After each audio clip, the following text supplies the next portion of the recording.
Hello friends, तो एक बार फिर आप सभी का स्वागत है हमारे online e learning platform Origins e Shala पे। तो इस बार हम अपना लास्ट टाइम का लेक्चर पाउडर मेटलर्जी का फोर्थ पार्ट स्टार्ट करने वाले हैं। तो लास्ट लेक्चर में हमने पाउडर बना दिया था, उसको ब्लेंडिंग मिक्सिंग कर दिया था और कॉम्पैक्ट भी कर दिया था। तो अब हम उसको सिंटरिंग करें उससे पहले हमें उसकी प्री सिंटरिंग ऑपरेशन करने हैं या नहीं करने, वो हमारे ऊपर है। इसलिए ये आपको ध्यान में रखना है कि प्री सिंटरिंग ऑपरेशंस भी होते हैं जो ऑप्शनल प्रोसेस है, आपके एलिमेंट में कुछ एक्स्ट्रा प्रॉपर्टीज़ आपको चाहिए हो उसके लिए।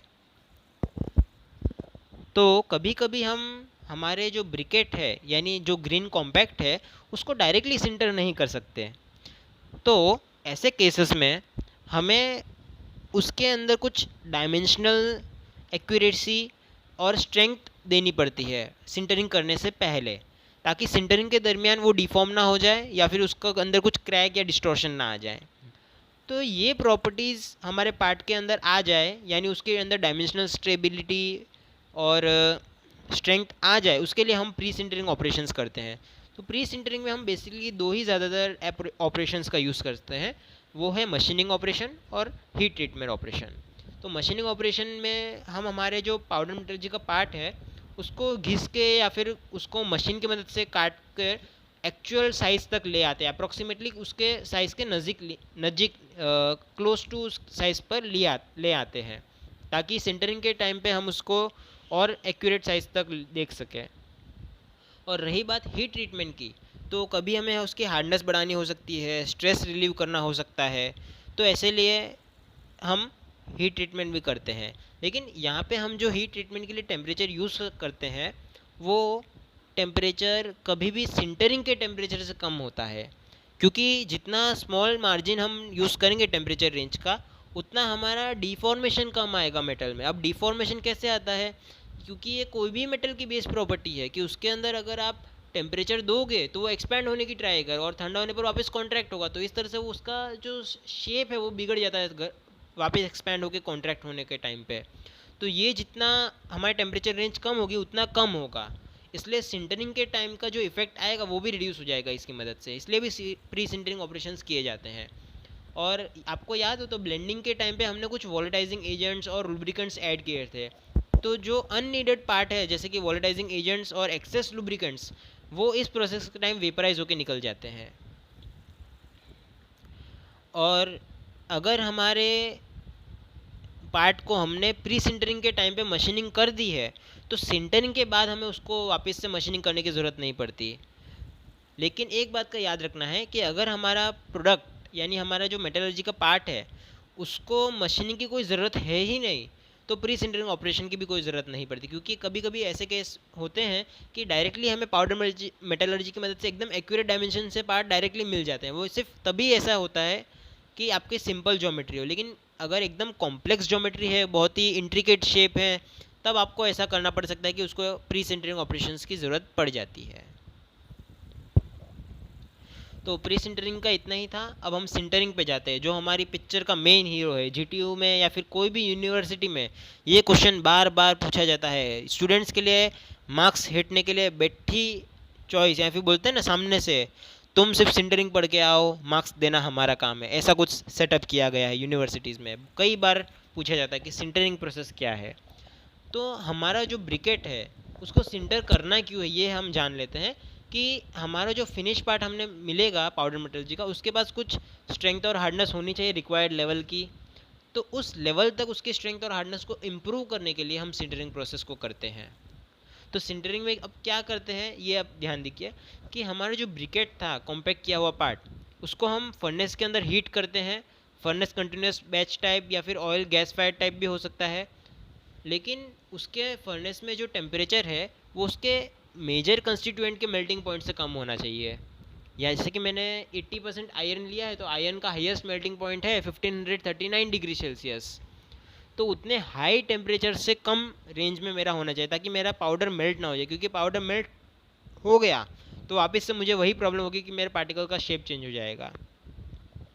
तो इसीलिए एक बात तो ये याद रखनी है कि उसका हाईएस्ट मेल्टिंग पॉइंट से कम टेम्परेचर हो। दूसरा कि फर्नेस के अंदर हमें इनर्ट एटमॉस्फेयर बनाना है। इनर्ट यानी इनर्ट गैस का यूज़ कर से कुछ ऐसा एटमॉस्फेयर बनाता है कि वहाँ पे रिड्यूसिंग एक्शन हो सके।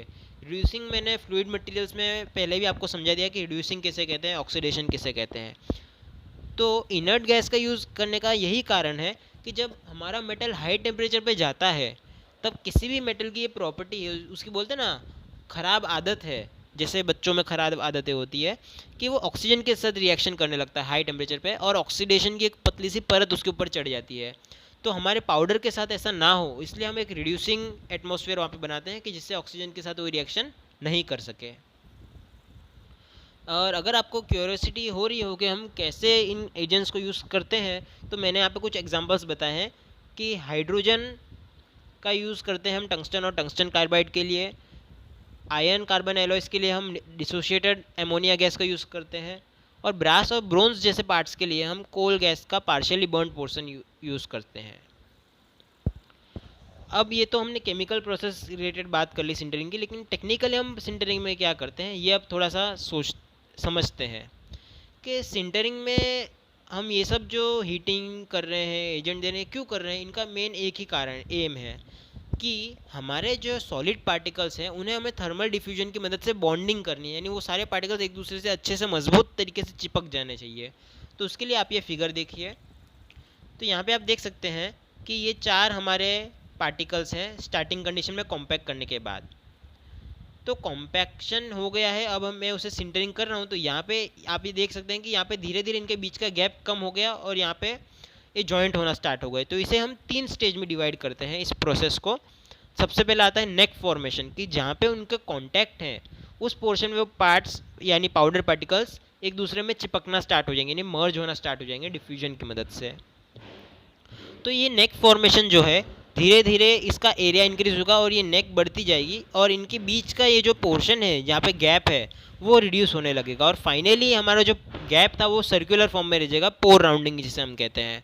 तो इस तरह से 3 स्टेज में हमारा सिंटरिंग प्रोसेस जो है कंप्लीट हो जाता है, यानी हमारा जो सिंटरिंग के टाइम बॉन्डिंग है वो कंप्लीट हो जाता है कि पहले नेक बननी स्टार्ट होती है, बाद में नेक फैलती है और जो उसका इंटरमोलिकुलर स्पेस है वो राउंड होके ख़त्म हो जाता है, ऑलमोस्ट नेग्लिजिबल साइज़ का हो जाता है।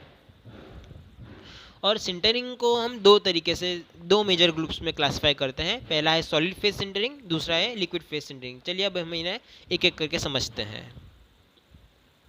तो सबसे पहले हम बात करते हैं सॉलिड फेज सिंटरिंग की। तो इसके नाम से आपको आइडिया लगना चाहिए कि सॉलिड, यहाँ पे हमारा जो पार्टिकल है या फिर पाउडर है उसमें से कोई भी एलिमेंट मेल्ट नहीं होना चाहिए, यानी वो सॉलिड फॉर्म में ही रहना चाहिए और अपना बॉन्डिंग बनाना चाहिए। तो इसके लिए हम 2 फेनोमेना यूज़ करते हैं जिसे कहते हैं ग्रेन ग्रोथ और डिफ्यूजन। डिफ्यूजन मतलब मिक्स हो जाना किसी भी चीज़ में गर्मी की मदद से।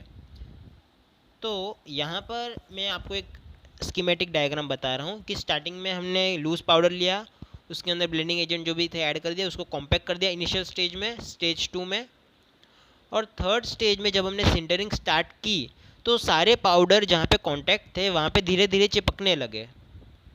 और फाइनल स्टेज में जब सिंटरिंग कंप्लीट हुई तब तक मेरे जो भी इंटर मॉलिक्यूलर या फिर इंटर पार्टिकल गैप थे वो सब एकदम छोटे हो गए और मेरे सारे पाउडर एक दूसरे के साथ चिपक गए कम्प्लीटली, एक सेल्यूलर स्ट्रक्चर बनाते हुए। तो यहाँ पर जो डिफ्यूजन और ग्रेन ग्रोथ हो रहा है हमारा, ये मेन हमारे एलिमेंट है जिसकी वजह से हमारे पाउडर पार्टिकल्स में बॉन्डिंग हो रही है एडजेसेंट पार्टिकल्स के साथ। और फाइनली ये बॉन्डिंग होते होते एक कंप्लीट सेल्यूलर स्ट्रक्चर मिल जाता है हमें पाउडर ग्रेन्स का, जिसकी स्ट्रेंथ और हार्डनेस बहुत ही अच्छी होती है। तो ये स्कीमेटिक डायग्राम को हम एक माइक्रोस्कोप रियल लाइफ एग्जांपल से देखते हैं। यहाँ पे मैंने फ़ोटो बताई है, उन्हीं स्टेजेस को माइक्रोस्कोपिक व्यू से बताई है। तो यहाँ पे आप देख सकते हैं कितना यूनिफॉर्म स्ट्रक्चर यहाँ पे हमें मिल गया है इस फाइनल स्टेज के अंदर, एकदम यूनिफॉर्म स्ट्रक्चर मिल गया है जहाँ पे गैप्स बहुत ही कम रह गए हैं। और जो हमारा प्योर टंगस्टन के पार्ट्स होते हैं उनकी सिंटरिंग हम इसी तरह से करते हैं।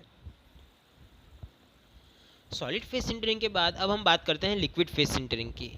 तो लिक्विड फेज सिंटरिंग के अंदर हमें एटलीस्ट 1 एलिमेंट, हमारे पाउडर के अंदर जितने भी एलिमेंट हैं उनमें से कम एक एलिमेंट को मेल्ट करना है ताकि वो एक कंटिन्यूस फेज हमारे बाकी के एलिमेंट्स के बाजू बना के उसे घेर ले और एक ऐसा कुछ सेटअप कर दे कि वो टफनेस या फिर उसे बॉन्डिंग स्ट्रेंथ प्रोवाइड कर सके। तो इसे अब इमेज से देखते हैं। तो फर्स्ट इमेज में आप देख सकते हैं कि हमने हमारा जो बेस पार्टिकल है उसके साथ बीच में कुछ एडिटिव्स डाले हैं, ब्लैक कलर से डिनोट किए गए। तो जैसे जैसे हमारी हीट इंक्रीज होती है तो वो जो एडिटिव था वो मेल्ट होना स्टार्ट हो जाता है। तो इसके लिए ऑब्वियसली हमारी कंडीशन यही है कि हम सिंटरिंग करते वक्त एटलीस्ट टेम्परेचर उस एडिटिव को मेल्ट कर सके उतना हाई होना चाहिए, दूसरा कोई एलिमेंट मेल्ट नहीं होना चाहिए। सिर्फ वो जो एक एलिमेंट है जिसका हमें कंटिन्यूस फेस बनाना है वो मेल्ट हो जाना चाहिए। तो जैसे जैसे वो मेल्ट होना स्टार्ट करेगा तो जो इंटर पाउडर या फिर इंटर पार्टिकल गैप्स है उसमें वो फिल होना स्टार्ट कर देगा फ्लो होने होते होते। तो जब वो फ्लो होकर उन सारे गैप्स को फिल कर देगा तब एक कंटिन्यूस फेस मैट्रिक्स मुझे मिल जाएगी हमारे पाउडर पार्टिकल्स के आजू बाजू, जो इन सारे पार्टिकल्स को होल्ड करके रखेगी और उसको अच्छे से बॉन्ड करके रखेगी, उसको स्ट्रेंथ प्रोवाइड करेगी। तो इस तरह से लिक्विड फेस सिंटरिंग की जाती है। सारा प्रोसीजर सेम सिंटरिंग का बेस है, बस इसमें थोड़ा सा फ़र्क है कि एक एलिमेंट को हमें मेल्ट करना है। और जो ब्रोंज और सीमेंटेड कार्बाइड टिप्स होती है इंडस्ट्री में यूज़ होने वाले, उनके पार्ट्स हम इस तरह से सिंटर करते हैं लिक्विड फेस सिंटरिंग से। अब हम एक ऐसा प्रोसेस देखने जा रहे हैं जो इंडस्ट्री का एक मॉडर्न अप्रोच है। वो इसलिए है क्योंकि इसमें कॉम्पैक्टिंग और सिंटरिंग इनर्ट गैस की मदद से दोनों साथ में ही हो जाती है। तो इसका नाम है हॉट आइसोस्टैटिक प्रेसिंग या फिर हॉट आइसोस्टैटिक हीपिंग। तो जैसे कि मैंने कहा कि इसमें हम कॉम्पैक्टिंग और सिंटरिंग साथ में कर सकते हैं, तो आपको आइडिया लग रहा होगा कि इंडस्ट्री में इसकी मदद से कितना टाइम सेविंग हो रहा होगा, क्योंकि इंडस्ट्री का मेन गोल यही है कि हमें हमारी प्रोडक्शन रेट बढ़ानी ताकि हमारे प्रॉफिट बढ़ सके, हमारी जेब में पैसे के भंडार लग सके, है ना। तो इसमें भी हम इनर्ट गैस का यूज़ तो करेंगे ही, क्योंकि इनर्ट गैस का मेन यूज़ यही है कि वो ऑक्सीडेशन को रोक सकती है। तो यहाँ पे मैं आपको एक बेसिक डायग्राम बताता हूँ जिसमें आप देख सकते हैं कि हमारे पास एक सबसे पहले ग्रीन कलर का सिलिंड्रिकल प्रेशर वेसल है जो बहुत ही हाई प्रेशर को रोक सकता है उसके अंदर। बाद में एक ब्लू कलर का, लाइट ब्लू कलर का हीट इंसुलेटर है जो हीट को बाहर भागने नहीं देता। किसी भी फर्नेस, बॉयलर या ऐसे एलिमेंट में हीट इंसुलेटर होना कॉमन है कि जिसकी मदद से हीट बाहर रिलीज़ नहीं होती और सिर्फ उसके अंदर वाले जो पार्ट है उन्हीं को हीट लगती है, तो हमारा हीट लॉस कम होता है। और लास्टली जो रेड कलर है, आपको दिख रहे हैं 6 पीस रेड कलर के, वो हमारे हीटर है जो हमारे पार्टिकल को या हमारे जो पाउडर है उसको हीट कर रहे हैं। तो अब हम देखते हैं कि इसके अंदर वर्क कैसे करते हैं।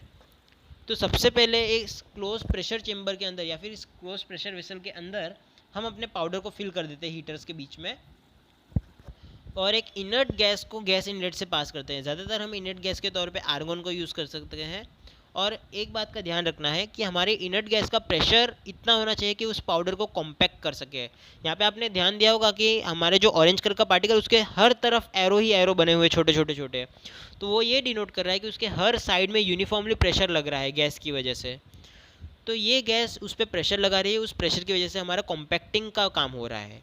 इसके साथ ही जो हीटर लगे हुए हैं आजू बाजू, वो हीटर उस पाउडर को सिंटर करने का काम कर रहे हैं ताकि वो बॉन्ड हो सके अच्छे से। और इन दोनों यानी प्रेशराइज इनर्ट गैस और हमारे हीटर दोनों के कंबाइंड एक्शन की वजह से हमारा कॉम्पैक्टिंग और सिंटरिंग दोनों साथ में कंप्लीट हो रहा है।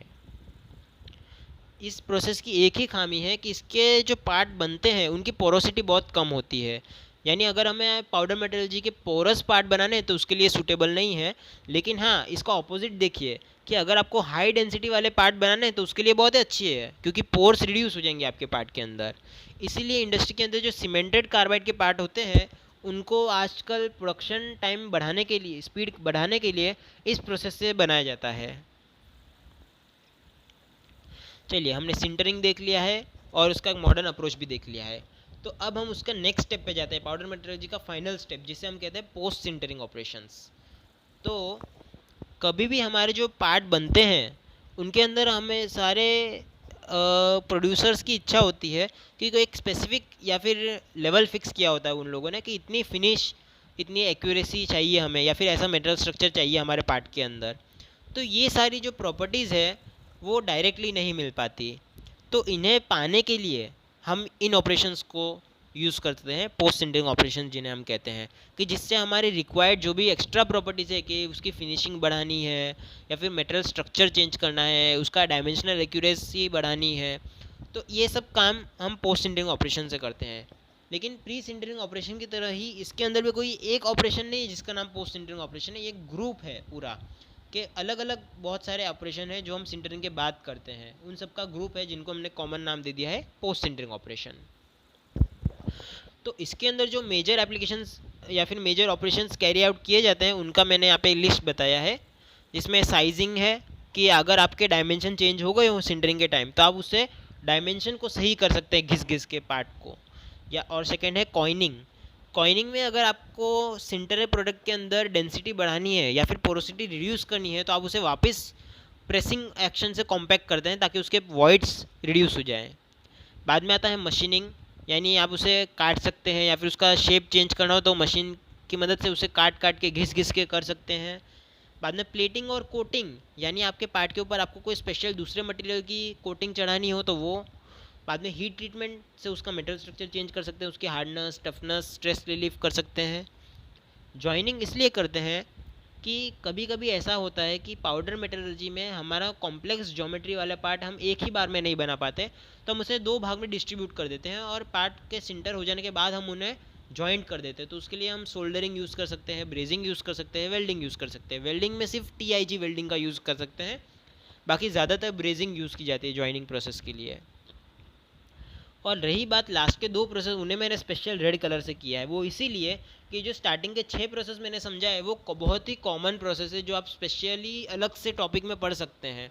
लेकिन जो लास्ट के ये दो टॉपिक है इन्फिल्ट्रेशन और इम्प्रेग्नेशन, ये सिर्फ और सिर्फ पाउडर मेटलर्जी के ही टॉपिक्स है और इसी में आप समझ सकते हैं, इसलिए इनको मैं स्पेशली डिटेल में समझाने वाला हूँ।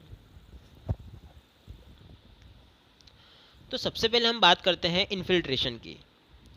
तो इन्फिल्ट्रेशन में हमें इतना पता होना चाहिए कि जो भी पाउडर मेटलर्जी के पार्ट मिलते हैं उन सब की थियोरेटिकल डेंसिटी हमें सिर्फ 77% ही मिलती है, 100% नहीं मिलती। तो ये जो 100% डेंसिटी है इसे पाने के लिए हम इन्फिल्ट्रेशन प्रोसेस को यूज़ करते हैं। तो इन्फिल्ट्रेशन प्रोसेस में हम हमारे जो पार्ट है उसका एक रेप्लिका बनाते हैं जो कॉपर या ब्रास ऐसे मटेरियल से बनाते हैं जिसका मेल्टिंग पॉइंट हमारे पाउडर मेटलर्जी के पार्ट से कम हो। तो ऐसे पार्ट्स का एक रेप्लिका बना के कैलकुलेटेड वॉल्यूम से हम हमारे पाउडर मेटलर्जी के पार्ट के ऊपर रखते हैं और इस सेटअप को एक फर्नेस में रख देते हैं। अब फर्नेस का टेम्परेचर हम इतना ही रखते हैं कि हमारा रेप्लिका पिघल जाए, और जैसे ही हमारा रेप्लिका पिघलता है वो पाउडर मेटलर्जी के अंदर जो छोटे छोटे पोर्स है यानी होल्स हैं हमारे उसके अंदर जाता है और सारी जो कैविटीज़ यानी खाली जगह है उस पाउडर मेटलर्जी पार्ट के अंदर उसको फिल कर देता है। तो इसकी वजह से हमें 100% डेंसिटी थियोरेटिकल मिल सकती है। यहाँ पे मैंने थियोरेटिकल डेंसिटी इसलिए कहा है क्योंकि ये थियोरी बेसिस पे बात कर रहे हैं हम, प्रैक्टिकल नहीं। प्रैक्टिकली ऐसा पॉसिबल नहीं है कि हर एक गैप को हमारा मेटल फिल कर सके, क्योंकि कोई गैप इतने छोटे होते हैं कि माइक्रोस्कोप लेवल पे जिन्हें फिल करना पॉसिबल नहीं है। तो प्रैक्टिकली 98 से या 97% डेंसिटी मिल जाती है, लेकिन थियोरेटिकल हम कह सकते हैं कि 100% डेंसिटी हमने पा ली है। इसके अलावा क्योंकि हमने जो खाली जगह थी यानी जो खाली कैविटीज़ थी हमारे पार्ट के अंदर उन्हें फिल कर दिया है, तो हमारे पार्ट की स्ट्रेंथ और हार्डनेस भी इम्प्रूव हो गई है। तो इन्फिल्ट्रेशन प्रोसेस हमने समझ लिया है, उसकी क्या ज़रूरत है, उसके क्या फ़ायदे हैं वो देख लिए हैं। अब हम बात करते हैं नेक्स्ट प्रोसेस की जो था इम्प्रेग्नेशन। तो इम्प्रेग्नेशन भी इन्फिल्ट्रेशन जैसा ही है, बस फ़र्क ये है कि इसके अंदर हम कोई मेटल रेप्लिका नहीं डालते, पर जो हमारी पार्ट की कैविटीज़ है उन्हें ऑयल, ग्रीस, वैक्स या फिर ऐसे ही कोई अलग लुब्रिकेटिंग मटेरियल से फिल कर देते हैं। तो ऐसा क्यों करना पड़ता है कि कई बार हमें एंटी फ्रिक्शन प्रॉपर्टीज़ चाहिए होती है या फिर एंटी फ्रिक्शन कंपोनेंट बनाते हैं तब हमें उसके अंदर कुछ सेल्फ लुब्रिकेटिंग प्रॉपर्टीज़ डालनी पड़ती है, जैसे कि हमने बेयरिंग्स में देखा था सेल्फ लुब्रिकेटिंग बेयरिंग्स आती है। तो ऐसे कंपोनेंट्स को हमें सेल्फ लुब्रिकेटिंग प्रॉपर्टीज़ देने के लिए इम्प्रेग्नेशन प्रोसेस यूज़ करते हैं। तो ये कैसे करते हैं, यहाँ पे हम सेल्फ लुब्रिकेटिंग बेयरिंग्स का एग्जांपल देखते हैं कि इन बेयरिंग्स को बना देने के बाद हम इन्हें एक 93 डिग्री सेल्सियस के लुब्रिकेटिंग ऑयल बाथ में डिप करके रख देते हैं। यानी एक कंटेनर के अंदर हम लुब्रिकेटिंग ऑयल को भर देते हैं, उसका टेम्परेचर 93 डिग्री सेल्सियस कर देते हैं और उसके अंदर जो हमारी पाउडर मेटेरियल से बनी हुई पोरस बेयरिंग्स है, यहाँ पे आपको याद रखना है पोरस लिखा है मैंने, पोरस यानी उसके अंदर रिक्वायर्ड अमाउंट ऑफ पोरोसिटी होनी चाहिए। तो ऐसे पार्ट्स को उसके अंदर डुबा के रख देते हैं। अब इसे आधे घंटे तक लगभग डुबा के रखने पर हमारा जो ऑयल था वो कैपिलरी एक्शन से उस पार्ट के अंदर तक पहुंच जाता है और सारे जो कैविटीज़ है उनमें फिल हो जाता है।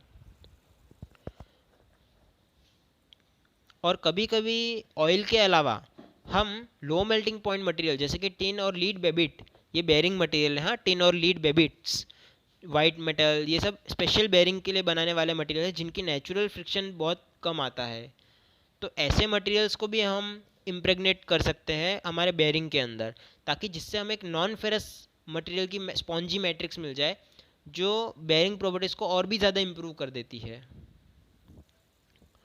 और रही बात इसके अलावा, हम प्लास्टिक को भी कभी कभी रिप्लेस करके यूज़ कर सकते हैं कि जिससे हमारे बेरिंग्स को कोरोजन रेजिस्टेंस मिल जाए, उनकी सीलिंग प्रॉपर्टी भी अच्छी हो जाती है, मशीनेबिलिटी और प्रेशर टाइटनेस प्रॉपर्टीज़ भी अच्छी हो जाती है। इसके अंदर जो कोरोजन रेजिस्टेंस है वो तो आपको पता होगा कि कोरोजन कितना कोई मटेरियल रेजिस्ट कर सकता है, उसकी प्रॉपर्टी है। लेकिन जो सीलिंग और प्रेशर टाइटनेस प्रॉपर्टी है ये स्पेशली हमारे पाइपिंग एप्लीकेशन में काम लगती है, जहाँ पे हमें फ्लूइड का लीकेज रोकना हो या फिर कोई प्रेशर चेंबर के अंदर प्रेशर लीकेज को रोकना हो। तो इसके साथ हमारा इम्प्रेगनेशन भी प्रोसेस भी पूरा हो गया है। तो अब हम बात करते हैं कि सीमेंटेड कार्बाइड टूल इंडस्ट्री के अंदर का एक मेजर यूज़ होने वाला पार्ट है, प्रोडक्ट है हमारा पाउडर मेटलर्जी का।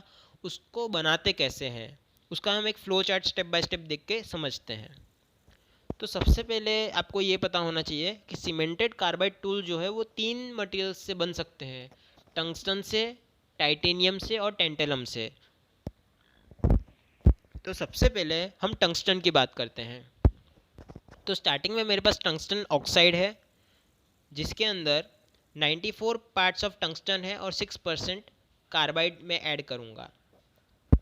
तो 90 पार्ट्स यानी परसेंटेज भी आप कह सकते हैं कि 94% टंगस्टन और 6% कार्बन, इस प्रोपोर्शन से मुझे मेरा एक पाउडर का मिक्सचर बनाना है या फिर एक एलॉय बनाना है जिसको मैं फाइनली मिलिंग करके पाउडर प्रोडक्शन करूँगा। तो ये तो बात हुई टंगस्टन की। तो इसी तरह से मैं टाइटेनियम और टेंटेलम ऑक्साइड का भी कर सकता हूँ जिसके रिक्वायर्ड प्रोपोर्शन आप देख सकते हैं, 94% और 6% सेम एज टंगस्टन टाइटेनियम के लिए, और टेंटेलम के लिए 80% टाइटेनियम और 20% कार्बन। और इनका भी एक बार एलॉय बन जाए तो उनको भी मिलिंग कर देते हैं। इन तीनों में से मैं कोई भी एक या दो का कॉम्बिनेशन ही यूज़ करता हूँ इंडस्ट्री के अंदर, और इनको मिलिंग करने से हमें पाउडर मिल जाता है जिसके हम कार्बोराइज कर देते हैं ताकि हमें कार्बाइड्स मिल जाए। क्योंकि यहाँ पे हमने टंगस्टन और कार्बन दोनों को अभी तक मिक्स नहीं किया है, सिर्फ उनके पार्ट्स लिए थे कि जिसमें मैंने टंगस्टन ऑक्साइड से टंगस्टन निकाल लिया था और कार्बन के लिए मैंने कार्बन के पार्टिकल्स का 6% वेट से ले लिया था। तो अब मिलिंग करने के बाद मैं उनको कार्बराइज करता हूँ ताकि उन दोनों का रिएक्शन करके वो टंगस्टन कार्बाइड, टाइटेनियम कार्बाइड या टेंटेलम कार्बाइड ऐसे एलिमेंट्स बना दें। तो एक बार ऐसे एलिमेंट्स बन जाए तो उनके अंदर मैं ब्लेंडिंग और ग्रेन्यूलेटिंग या फिर मिक्सिंग के टाइम पे कोबाल्ट और कोबाल्ट ऑक्साइड भी डाल देता हूँ ताकि मेरे टंगस्टन, टाइटेनियम और टेंटेलम की प्रॉपर्टीज़ में इंप्रूव कर सकूँ एज अ कटिंग टूल। तो ब्लेंडिंग करके मैंने उनको अच्छे से मिक्स कर दिया, उनका परफेक्ट ब्लेंड बना दिया है। तो अब नॉर्मल पाउडर मेटलर्जी की प्रोसेस को फॉलो करते हुए हम पहले तो ब्लेंडिंग में पैराफिन भी ऐड कर देते हैं ताकि हमें पोरोसिटी भी मिल जाए रिक्वायर्ड और थोड़ी सी लुब्रिकेटिंग प्रॉपर्टी भी मिल जाए। और जैसे ही पैराफिन सूखता है तो नॉर्मल प्रोसेस की तरह हम उसे कॉम्पैक्ट करते हैं, फिर सिंटरिंग करते हैं, और सिंटरिंग के बाद पोस्ट सिंटरिंग ऑपरेशन में हम उसे डायमंड ग्राइंडिंग व्हील से ग्राइंड करते हैं ताकि उसको अच्छी से फिनिशिंग मिल जाए। और फाइनली इस तरह से हमें हमारा सीमेंटेड कार्बाइड के टूल्स मिल जाते हैं इंडस्ट्री में। तो हमने मैन्युफैक्चरिंग समझ ली है। तो अब हम ऐसे ही कुछ स्पेशल इंडस्ट्री के अंदर यूज़ होने वाले पार्ट्स की प्रॉपर्टीज़ देखते हैं जो सबसे ज़्यादा यूज़ होते हैं। तो सबसे पहले जिसका अभी हमने मैन्युफैक्चरिंग देखा उसी की बात करते हैं, सीमेंटेड कार्बाइड टूल्स। तो इंडस्ट्री के अंदर लोहे काटने के लिए, लोहों को घिसने के लिए स्पेशल मशीन यूज़ होती है, lathe machine, milling machine, stepper machine, planer machine etcetera. तो ये जो मशीन है इनके अंदर हम कटिंग टूल जो यूज़ करते हैं, लोहे को काटने के लिए जो टूल यूज़ करते हैं छोटा सा, वो बहुत ही हार्ड होना चाहिए, बहुत ही स्मूथ चलना चाहिए, उसकी कटिंग एज अच्छी होनी चाहिए, हाई टेम्परेचर पे उसका डायमेंशन चेंज नहीं होना चाहिए, उसकी हार्डनेस मेंटेन रहनी चाहिए, शॉक लोड एब्जॉर्ब होना चाहिए। इतनी सारी प्रॉपर्टीज़ की ज़रूरत पड़ती है हमें। तो ये सारी प्रॉपर्टीज़ को ऑल इन वन हीरो एक ही हमने बनाया है, जो ये ऑल इन वन हीरो जिसके पास ये सारी प्रॉपर्टीज़ हो, वो है सीमेंटेड कार्बाइड के टूल्स। तो ये टूल्स बहुत ही ज़्यादा हार्ड फेज होते हैं, यानी कि इनके अंदर जो पाउडर एलिमेंट है मेरा, वो हार्ड होता है, एक्सट्रीमली हार्ड, क्योंकि जो टंगस्टन, टाइटेनियम, टेंडेलम जो मैंने एलिमेंट्स कहे वो रिफ्रैक्टरी सुपर हार्ड एलिमेंट्स हैं, जिनकी हार्डनेस भी बहुत अच्छी है और बहुत ही हाई टेम्परेचर पे वो मेल्ट होते हैं। तो इनके जो पार्टिकल हैं वो एक टफ मैट्रिक्स के अराउंड, जो मैंने लिक्विड फेज सिंटरिंग आपको समझाया था, वैसे एक मैट्रिक्स में घिराए हुए रहते हैं। तो इसके वजह से जो हार्डनेस है वो टंगस्टन, टाइटेनियम और टेंटेलम दे रहे हैं, और जो सॉफ्ट मटेरियल है मेरा आजू बाजू जो उस पाउडर को होल्ड करके रख रहा है, वो उसे टफनेस दे रहा है ताकि वो शॉक लोड अब्जॉर्ब कर सकें। तो इसकी वजह से मैं बहुत ही इंडस्ट्री में हाई स्पीड कटिंग, यानी बहुत ही हाई स्पीड में अगर मुझे मेटल काटना है तो उसके लिए यूज़ कर सकता हूँ, क्योंकि जितनी ज़्यादा स्पीड में मैं मेटल काटूंगा उतना मेरा मटेरियल यानी टूल गर्म होता जाएगा और उतना उसका शेप चेंज होने के, उसकी हार्डनेस रिड्यूस होने के चांस है। लेकिन टंगस्टन, टाइटेनियम होने की वजह से उसकी हॉट हार्डनेस बढ़ जाती है। हॉट हार्डनेस यानी हाई टेम्परेचर पे अपनी हार्डनेस को मेंटेन करके रखने की प्रॉपर्टी। तो हाई टेम्परेचर कटिंग पे भी वो अपनी हार्डनेस मेंटेन रख पाएगा, तो ऑब्वियसली मेरी प्रोडक्शन रेट जो है बढ़ जाएगी, और इसके साथ ही जो शॉक लोड आते हैं उनको भी सॉफ्ट मैट्रिक्स की वजह से ये अच्छे से अब्जॉर्ब कर सकता है।